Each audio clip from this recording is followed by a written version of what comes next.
Bonjour, nous sommes le groupe 2 de 4e C et voici notre oral sur les inégalités et les discriminations avec comme support le film Sur le chemin de l'école de Pascal Lisson.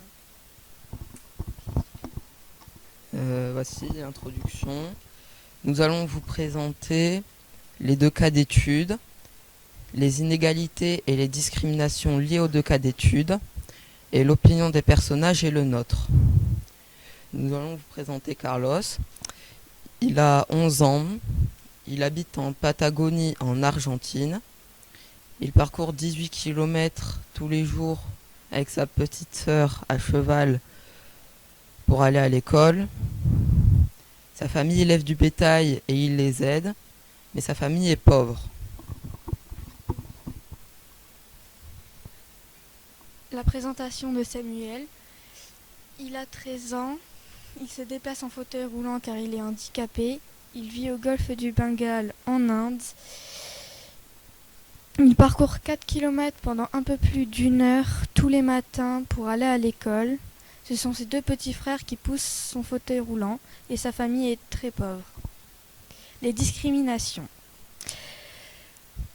Samuel explique à la fin du film que la grande majorité des enfants handicapés comme lui n'ont pas la chance d'aller à l'école.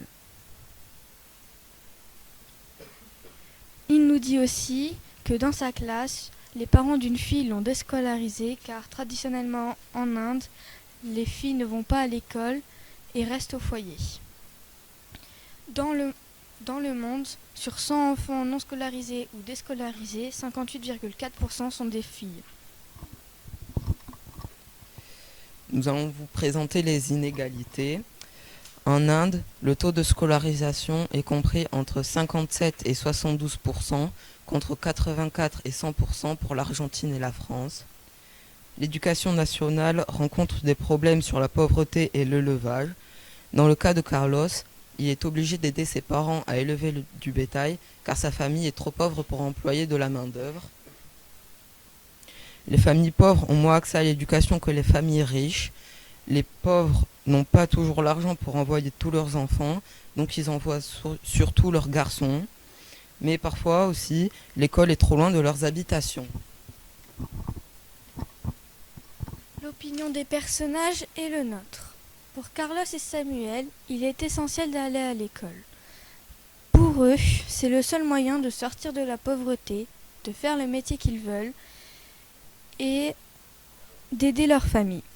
Notre opinion est aussi que l'école est essentielle, mais comparé à eux, nous n'avons pas les mêmes objectifs. Nos familles n'ont pas forcément besoin d'aide. Nous trouvons que cela est triste, que l'on n'ait pas tous les mêmes conditions pour aller à l'école. Mais aussi, il faut stopper les discriminations car moins scolariser les filles ou les enfants handicapés est inacceptable.